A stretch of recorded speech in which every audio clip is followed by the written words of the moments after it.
Rođen sam u državi u kojoj je zvanično oslovljavanje bilo druži, odnosno drugarice i drugovi. Tako da je taj period nekako prošao u tom znaku druže, drugovi, drugarice. Mislio sam, dok sam bio mlada, to je bilo već u to vreme, da je tako u čitavom tom istočnom bloku gde vlada taj režim. Međutim, saznao sam onda u jednom trenutku da u tadašnjoj istočnoj Nemačkoj, koja se zvala demokratska, malo ono demokratska, znači Deutsche Demokratische, valjda, republika, da je oslovljavanje tamo bilo druže, ali za vreme nacista. A u to vreme, znači u vreme komunizma i istočnog bloka, Berlinskog zida, oni su se, znači usred te komunističke Nemačke, oslovljavali sa gospodine i gospođo. Sad to Herr, bilo mi je jako interesantno otkud sad gospoda i gospođe u možda najkomunističkijoj zemlji od svih zemalja tog Varšavskog ugovora. I onda nekako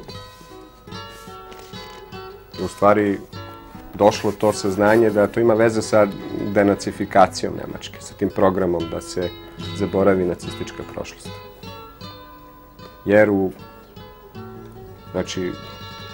vreme od pobede nacizma, tamo negde od Hitlera od 1933. pa sve do propasti, do 1945. Isključivo su se, znači, svi Nemci oslovljavali sa druže i drugovi. I da bi taj program denacifikacije, da kažem, bio sproveden do kraja, vratilo se na ono staro, na ono vreme od pre Prvog svjetskog rata, kad su svi bili gospoda i gospođe. Jako je interesantno to nemačko, taj nemački izraz za druga, kamarad, da pogledamo odakle on dolazi. I najbolju opasku, da kažem, i rešenje toga druga, kamarada, našao sam kod Ranke Kujić, gde ona kaže da su u stvari kamaradi ti u stvari Kimri, Kimerici ili Kambri, znači stanovnici Walesa današnjeg. I da su se oni tako oslovljavali. I sad da ja ne bi to prepričavao, evo tačno ću pročitati kako je to rekla profesorka Kujić. Ovo je jedna duža rečenica, pa ću da krenem iz sredine. Ako ova skromna rukovet, sročena i izabrana iz pepela vekova i zaborava, pobudi pažnju i izazove živo interesovanje naših čitalaca, ako kod njih otvori srce, da u njega poteče bar nešto moje ljubavi prema Kamrima, i sad u zagradi, na velšarskom naziv za njih u značenju braća drugovi, odakle i potiče poznata i u nas upotrebljavana rudarska reč kamerad. Evo, to je dovoljno. Znači, ovi su čuveni keltski, pa samim tim i velški, ili velšanski, kako govorio profesor Kujić, rudari, metalurzi, išli po čitavom tadašnjem, da kažem, poznatom delu sveta, kao rudarske čete, jedinice koje su se davale u najam gde god je imalo posla za njih. Poznato je da su, recimo, u srednjem veku u Srbiju dolazili rudari, radili kao čitave, znači rudarske čete, gotove jedinice, radili u Srbiji. Tamo negde potvrđeno dokumentima od 13. veka, možda i ranije. Te su rudarske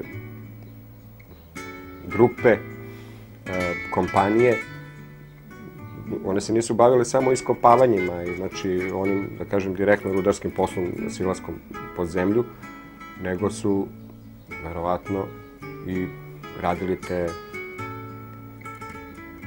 poslove dalje koji su vezani za sitnjenje rude, mrvljenje i njeno topljenje i izdvajanje metala. Znači da su pravili te neke vrste visokih peći i sve drugo što ide uz to. Znači bavili su se, da kažem, ne samo kopanjem, nego i onim što bi danas mogli da kažemo i jednim hemijskim delom metalurgije.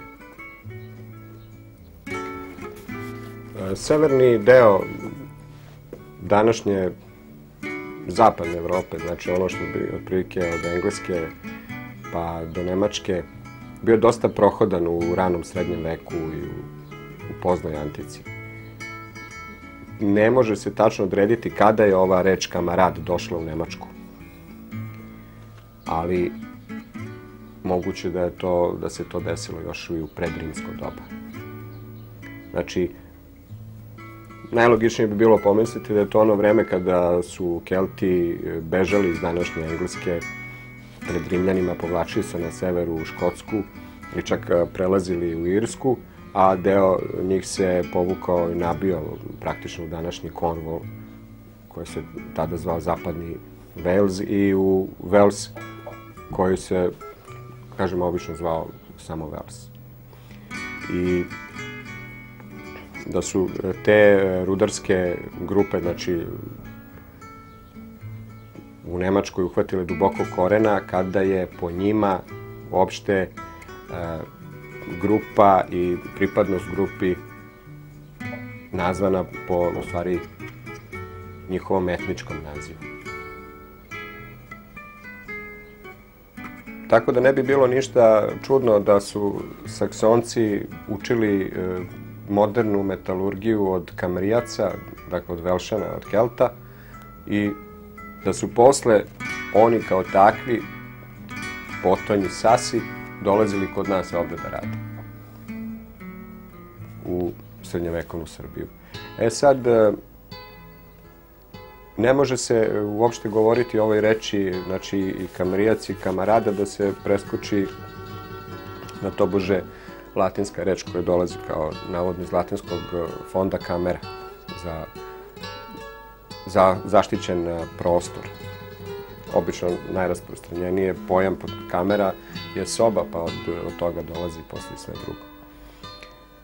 Nikako se drugčije ne može objasniti ni kamarad, ni kamera ako se ne potraži neki minimum, i to u našem jeziku. Ovde apsolutno jedino što može da dođe u obzir je par grupa KM, koja samoglasničkim dopunjavanjem stvara grananje i prostor za onu reč koju ne volim da kažem, ali za stvaranje korenova. Ti korenovi, oni su nekako više meni botanički termin ili čak matematički, a nekako u lingvistici nisu baš, bar meni nisu dosta jasni.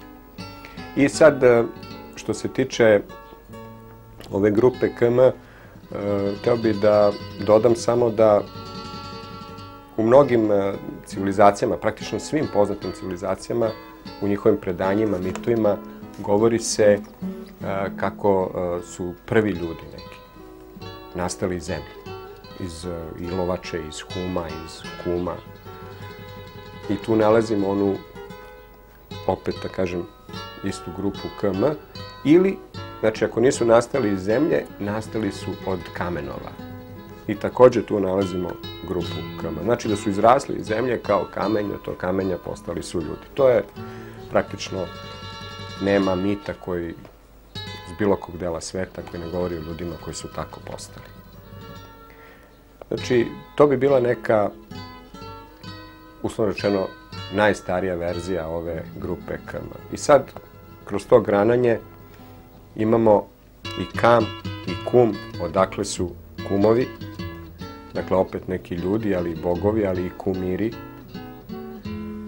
mali kameni bogovi ljudi, zamena za ljude, znači i kumstvo i sve drugo. ali i kamen, a od kamena i kimi i kemi i od tog mrvljenja, topljenja kamene, metalurgije imamo danas reč hemija. Znači, kamera bi bila ona soba u kamenu, a šta je soba u kamenu? To je obično pećina. Znači, ljudi koji žive zajedno u jednoj prostoriji, u jednoj pećini, braća, rođaci, kamrici. I ništa nije slučajno, sad se sećamo onog prvog Conana koji je snimio John Milius, i taj Conan, osim toga što je bio barbarian, on je bio i Cimmerian, odnosno Kimerijan, Kimerijac. I gle čuda, ti koji su jurili Conana, odnosno njegovu familiju, da likvidiraju, jurili su ih zbog toga da im otmu tajnu gvožđa, tajnu čelika. Jer je Conanov otac bio čuveni kovač. Znači, ovde se nalazio taj Kimerijski Bosfor. Znači, između Krima, severna, znači, obala Crnog mora, spoj ovde sa Azovskim morem i ova obala Kubana prema Kavkazu, tu. Znači, severna i istočna obala Crnog mora. Tu su Kimerijci. Svi mi koji smo porasli gledajući hollywoodske filmove, pa nismo ni svesni koliko se oni baziraju na nekim evropskim vrednostima, da kažem. I uvek zato tu mešam onoga, ne znam da li je to rekao Čehov ili Stanislavski. Znači, ona puška koja se pojavi u prvom činu mora da opali u poslednji. Tako vi koji ste se pitali šta je ovo, to je po Stanislavskom ili po Čehovu. Stanislavskom. Znači, Stanislavskom, ovo je, znači, ta puška. Tu sam pušku dobio od jednog prijatelja.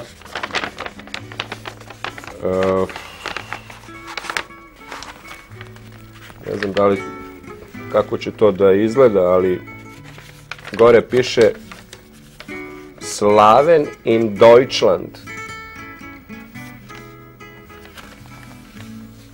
I ove tačke, kružići, kvadratići, to su oznake slovenskih mesta, ostataka, grobova, gradova, svega onoga u nekadašnjoj istočnoj Nemačkoj. Znači, na prostoru između Labe i Odre. I ovo gore je Baltičko more. I kao što vidite, to je sve tačka do tačke.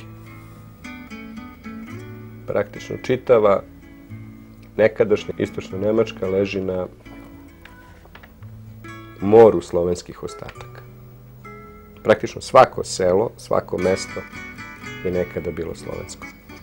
Uvek se od mene traži neki dodatni, da tako kažem, kontrolni uzorak za potvrdu onoga što govorim. I tako, i sad sam prinuđen da ga dam, to je izraz kumpanija ili kompanija. On takođe sadrži onaj naš minimum km i ono što je interesantno, da praktično svi posle jezici na neki način to prerađuju, a to je u stvari društvo ili četa. Pa tako i kod Engleza je ostalo, recimo ono, company, misli se na četu, ali kompanija na udruženje neko. Kamerad, woher stammst du? Aus Friesenland. Und du, Kamerad? Aus Bayern. Und du? Vom Kaiserstuhl.